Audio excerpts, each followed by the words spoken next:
കണ്ടാ അതിങ്ങനെ പ്ലേറ്റിൽ നിന്ന് ഉരുണ്ട് കളിക്കുന്നു. അപ്പോൾ ഉണ്ടല്ല മക്കൾക്ക് ചോളം പുഴുങ്ങിയിട്ടുണ്ടായിരുന്നു, ഉപ്പിട്ടിട്ട് കുക്കറിൽ ഇങ്ങനെ വേവിച്ചാണ്. പക്ഷെ എനിക്കൊന്നും അറിയാം, ഇത് കാണുമ്പം ഇങ്ങനെ ഇങ്ങനെ ആക്കിയിട്ട് നല്ല രസമല്ലേ.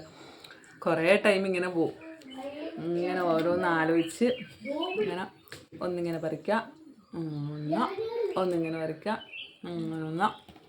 നല്ല രസമല്ലേ. ഇങ്ങനെ നോക്കണം, എന്നാലും ഇത് ഇവിടെ നിൽക്കൂല, ഇല്ലെങ്കിൽ ഈ പ്ലേറ്റ് ഒന്ന് ഇങ്ങനെ ഉരുണ്ട് കളിക്കുകയാണ്. അപ്പം നമുക്കിങ്ങനെ ഓരോന്നിങ്ങനെ കുറച്ച് തിന്നാം. ഇതുണ്ടല്ല നല്ല മൂത്തതാണ്, അപ്പം നല്ലൊരു മധുരം ഉണ്ട് ഇതിന്. എക്സ്ട്രാ മധുരം എന്ന് പറയുമ്പോൾ നല്ല മൂത്തോണ്ട് നല്ല രുചിയുണ്ട് കേട്ടോ. ഞാൻ ഇതിന് മറ്റേ ചെറുനാരങ്ങയോ ബട്ടർ മുളകെല്ലാം തേക്കില്ലേ, അങ്ങനെ കഴിക്കലുണ്ട്. പക്ഷെ ഇതിങ്ങനെ തൊല്ലി ഇങ്ങനെ തിന്നാൻ നല്ല രസമല്ലേ. പക്ഷെ എൻ്റെ മക്കൾക്ക് അങ്ങനെ ഇഷ്ടമില്ല, അതുകൊണ്ട് തന്നെ എനിക്ക് മടി. എനിക്ക് മാത്രം അങ്ങനെ ആക്കണ്ടേ, അതുകൊണ്ട് മതി.